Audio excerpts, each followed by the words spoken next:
Fala galera, sejam bem-vindos a mais um vídeo do canal Estamos em Obras. E hoje eu vou falar sobre O Bicho da Seda, escrito pelo Robert Galbraith, mas só depois da vinheta. Vamos lá!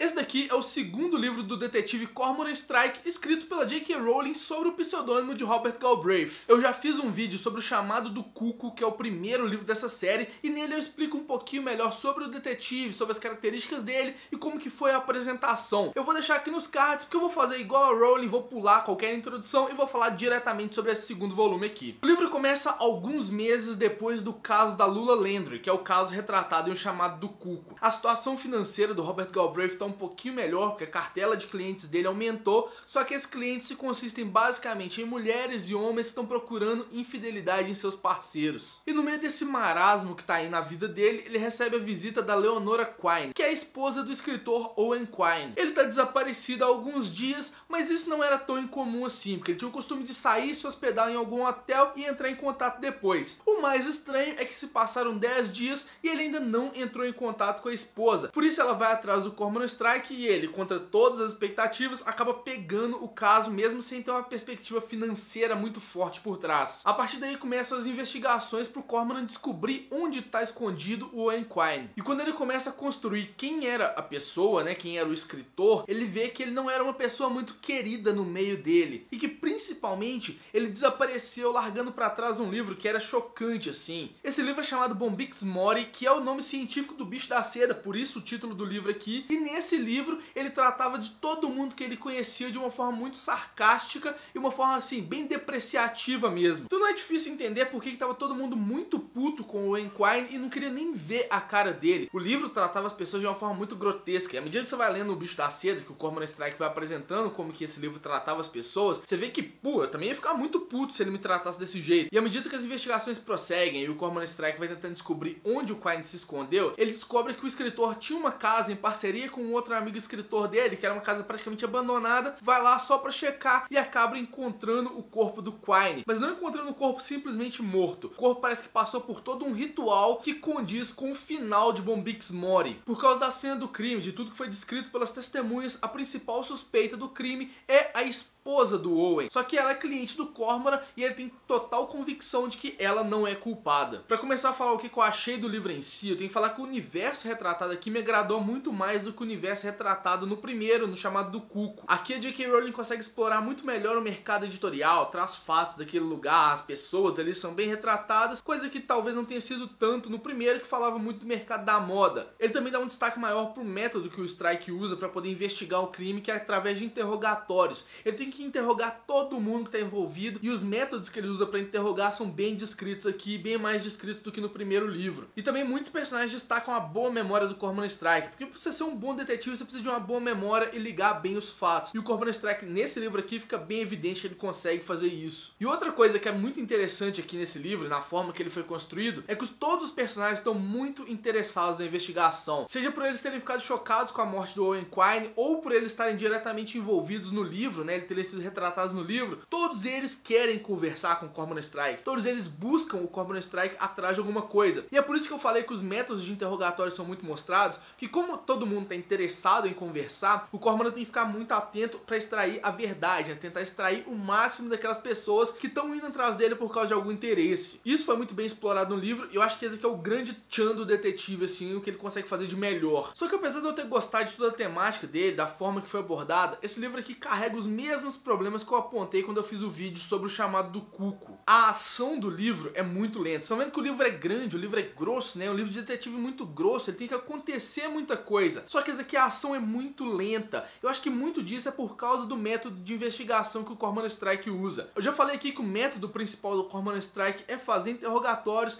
e praticamente todos os suspeitos ganham um capítulo próprio com o seu próprio interrogatório. Às vezes eles até ganham um outro capítulo porque precisam ser entrevistados de novo vou visitar uma cena do crime de novo, e a J.K. faz isso com muito cuidado, assim, ela vai bem devagar, e por isso o livro é grande e grosso, dava pra cortar algumas partes, dava pra fazer uma enxugada na história pra ficar mais compacta e concisa. Tanto que o crime de fato, né, a morte do Owen Quine, só é descoberta por volta de 30% do livro, que é quando o Cormoran finalmente consegue chegar a um ponto assim, porque ele tava muito no escuro, aí depois ele consegue chegar nessa casa, ele vai lá investigar e começa da estaca zero de novo. E a narrativa em terceira pessoa é uma narrativa muito seletiva. O maior exemplo que eu posso dar aqui é a narrativa do Sherlock Holmes, que eu tô fazendo um especial aqui no canal sobre ele, que quem narra é o Watson e narra em primeira pessoa. Tem sentido o Watson esconder algumas coisas da gente, só que durante a leitura do Bicho da Seda eu vejo uma pequena mudança na forma como o narrador se comporta. A gente começa o livro sabendo de todos os detalhes, todos os problemas da trama a gente fica sabendo, todas as pistas são dadas a gente fica sabendo, só que na hora que o Cormoran descobre de fato o que aconteceu, pra não estragar o desfecho, né, pra não estragar o roteiro da história, a J.K. deixa a gente no escuro. Isso meio que contradiz a forma como o narrador tava fazendo o livro inteiro, e isso me incomoda um pouquinho assim. Na hora que a gente tinha que realmente saber o que aconteceu, ela corta a cena, passa pro capítulo seguinte e a gente não fica sabendo nada da conversa. Esses já eram problemas presentes no Chamado do Cuco, eu já tinha falado naquele vídeo sobre esses problemas, só que eles voltaram a acontecer aqui. Eles se resolvem de uma forma melhor que no Chamado do Cuco, mas eles continuam presentes. Eu espero que no passar da série ela vá melhorando com isso, embora eu acho que não, porque os livros têm mais ou menos o mesmo tamanho. E outra coisa que eu falei no vídeo sobre o Chamado do Cuco que eu acabei acertando é que nesse livro aqui ia ter um maior desenvolvimento dos personagens. Tá certo, eu não fui nenhum vidente, porque é como qualquer série, né? O primeiro livro introduz e o segundo desenvolve os personagens. Eu acho que a maior comparação aqui é com seriados de televisão, aqueles seriados procedurais, tem os casos da semana, que apesar de ter o caso para ser desvendado, no meio do caminho vai desenvolvendo a história dos personagens. E é basicamente isso que a J.K. faz aqui. A cada pequeno intervalo que a gente tem na investigação, a gente descobre um pouquinho mais sobre o Cormoran e principalmente sobre a Robin, que é a assistente dele. Ela continua como ajudante dele, embora ainda seja uma ajudante secundária, porque ela não participa da maioria das ações, e o principal questionamento dela é fazer o marido aceitar o novo trabalho dela. Porque no final do primeiro livro, ela teoricamente ia sair do escritório do Cormoran Strike, mas ela decidiu ficar lá com ele porque ela gostou da história de ser uma detetive e queria aprender mais. Tanto que esse aprender mais é o grande arco da personagem aqui, porque ela tá incomodada com o papel dela, ela não quer ser simplesmente uma secretária. E o Cormoran o tempo inteiro fala que vai precisar contratar mais uma pessoa, contratar mais alguém, e ela acha que vai ser substituída ou vai ficar simplesmente relegada a ser uma secretária. Ela não quer isso, ela quer ser uma detetive e ela esperava um maior investimento do Cormoran nela, já que ela decidiu ficar por lá. Tanto que chega um ponto dela botar o Cormoran na parede e falar com ele: ô, tô aqui, me ajuda aqui, eu quero trabalhar junto com você, eu não quero ser só uma secretária, me ajuda a te ajudar. E esse arco de crescimento dela é um arco importante, né, pro desenvolvimento da personagem, mas é uma coisa que poderia ter sido feita muito mais rápido, desenvolver um outro arco. Mas como é uma série muito grande, eu entendo o que a J.K. tá tentando fazer, ela tá desenvolvendo aos pouquinhos os personagens pra ter sempre o que desenvolver com eles. Apesar disso tudo que eu falei, é uma série que tem me agradado, assim. A enrolação dele me incomoda bastante e eu vou ler o terceiro livro com uma expectativa muito abaixo do que eu comecei a ler esse daqui. O terceiro livro já foi lançado aqui no Brasil pela Rocco, ele chama Vocação para o Mal e, igual eu falei, eu vou ler com uma expectativa bem abaixo, porque agora eu já sei exatamente o que funciona. Eu espero que a J.K. tenha melhorado um pouquinho esses pontos negativos da história, que o editor tenha dado uma cortada um pouquinho melhor, feito um enxugado na história, mas acho que não aconteceu e por isso eu vou com a expectativa mais baixa. Mas eu vou continuar lendo, porque, né, J.K. Rowling, história de detetive,